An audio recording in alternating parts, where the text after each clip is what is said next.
kenapa kita harus memberikan protein hewani kepada anak-anak kita.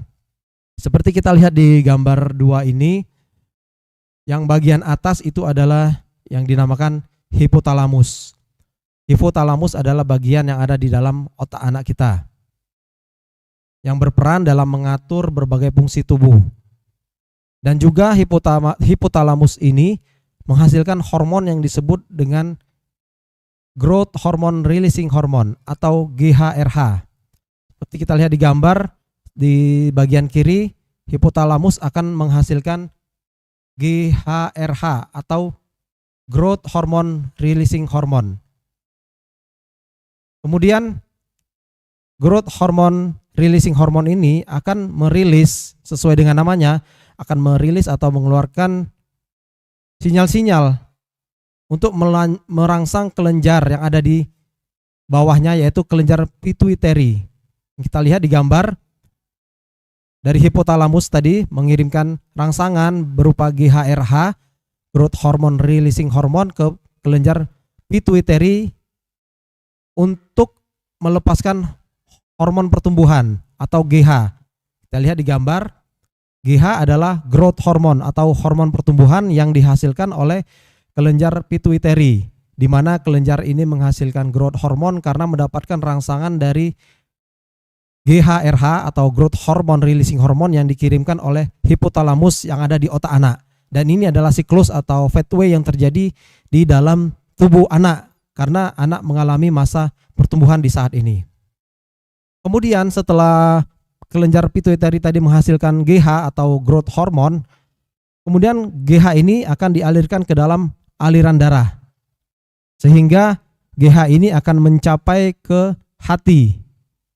Kita lihat di gambar, dari tanda panah ke bawah, sebelah kanan ke liver, GH akan ditransfer ke bagian hati. Setelah keluar dari pituitary tadi, growth hormone masuk ke dalam aliran darah dan dia akan dikirimkan ke hati.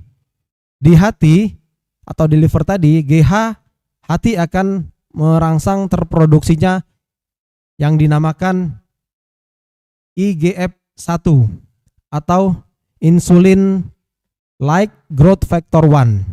Kita lihat di gambar di sebelah kanan, di hati atau di liver tadi, setelah GH atau growth hormone dikirimkan melalui aliran darah ke hati, maka hati atau liver akan memproduksi yang namanya IGF-1 atau insulin like growth factor 1. Kemudian IGF-1 ini sesuai dengan garis kuning, dia akan kembali mengirimkan IGF-1 itu ke aliran darah, ke atas lagi di garis kuning, ke aliran darah melalui usus ya, melalui pembuluh darah ya, melalui pembuluh darah kita yang disalurkan ke organ-organ tubuh lainnya, mulai dari organ reproduksi sel, kemudian imun sel, kemudian tulang dan otot-otot. Kita lihat di sini ada 4 organ yang dikirim IGF yang diproduksi oleh hati tadi, diantaranya organ reproduksi, kemudian imun sel, sel kekebalan tubuh, kemudian tulang di sini dan hati. Kalau kita lihat gambar tulang dan hati, ini tentu berkaitan dengan perkembangan ya, perkembangan anak. Maka apabila kita mengonsumsi protein yang baik, protein ini akan menghasilkan IGF-1 dan IGF-1 ini akan ditransfer ke tulang dan otot, maka pertumbuhan tulang dan otot anak ini akan maksimal, akan baik.